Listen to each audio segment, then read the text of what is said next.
In this video for our NMR lecture, we're going to briefly look at coupling constants and how we can use coupling constants to determine some structural information.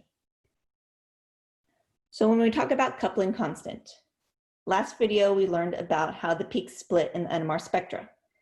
The distance the peak splits is what we consider the coupling constant. And so for every signal in the NMR spectra, a coupling constant can be calculated.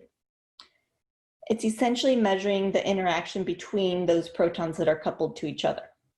And our coupling constants are also known as J values, and they tend to be reported in Hertz.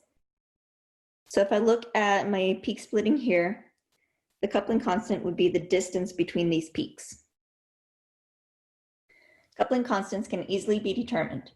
All you have to do is subtract the chemical shift values from two adjacent peaks, like these two peaks, and then multiply by the value of the NMR machine. And let's look at our example here. Let's say we have our two peaks.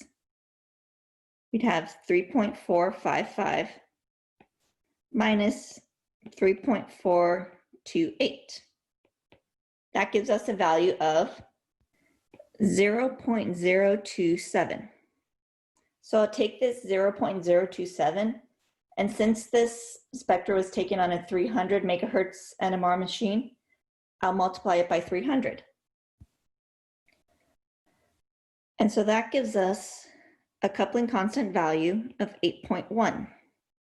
So we can say our coupling constant for these peaks is 8.1 hertz.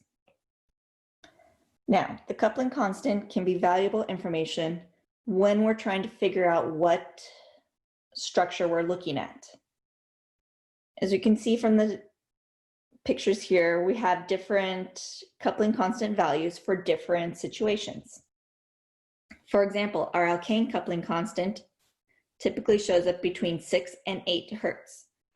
From our previous slide, we ended up with 8.1, so we're really close to that value. So that would indicate those peaks came from an sp3 hybridized carbon. Now, if we look at our sp2 hybridized carbons,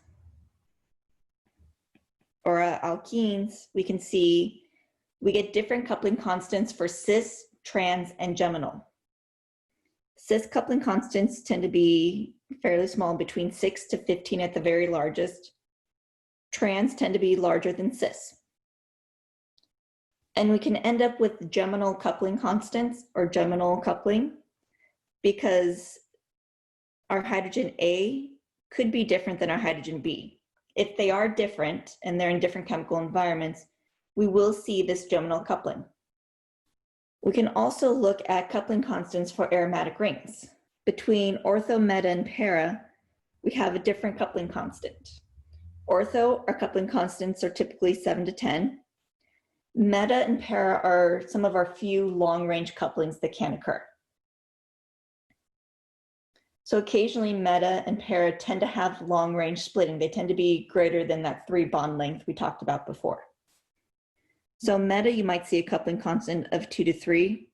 And para, most likely you don't see coupling between para hydrogens, but if you do, it'll be usually around 1 hertz.